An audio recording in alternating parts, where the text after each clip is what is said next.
Theo thuật lại của báo Bảo vệ pháp luật, khi các điều tra viên lấy lời khai, Bùi Văn Công than mệt và không thể ngồi được, cũng không thể nói được.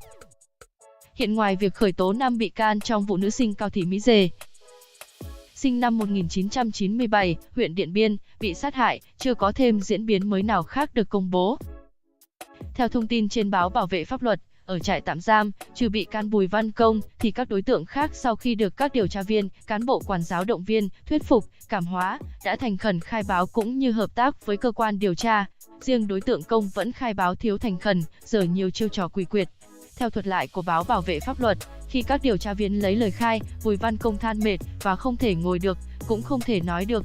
Các cán bộ quản giáo cho biết Công ăn rất khỏe, tâm lý bình thường, nhưng khi gặp điều tra viên thì luôn kêu mất ngủ và không ăn uống được. Trong khi có bữa, Bùi Văn Công đòi ăn 2 suất và còn khen ngon. Tuy vậy, cơ quan điều tra đã đủ căn cứ chứng minh vai trò chủ mưu của bị can Bùi Văn Công. Trước đó, trong lời khai của mình, Công nói hắn bàn với Vương Văn Hùng kế hoạch cướp tài sản và chỉ cướp của Cao Thị Mỹ Dê.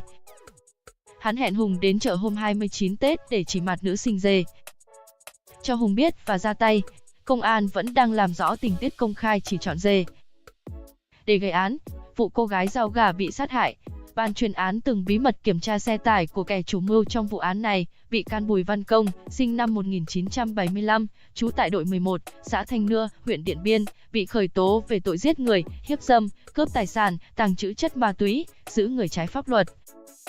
Bị can Phạm Văn Nhiệm, sinh năm 1976, trú tại đội 19, xã Thanh Nưa, bị khởi tố về tội giết người, hiếp dâm. Bị can Vương Văn Hùng, sinh năm 1984, trú tại khối Tân Thủy, huyện Tuần Giáo, Điện Biên, bị khởi tố về các tội giết người, cướp tài sản, hiếp dâm. Riêng Lường Văn Hùng, sinh năm 1991, trú tại bản Na Hí, xã Hồ Thanh, huyện Điện Biên, và Lường Văn Là, sinh năm 1991, trú tại bản MN, xã Thanh Nưa, huyện Điện Biên, cùng bị khởi tố tội giết người. Dù trong lời khai diễn biến sự việc, Lường và Là có hiếp dâm nạn nhân Dê.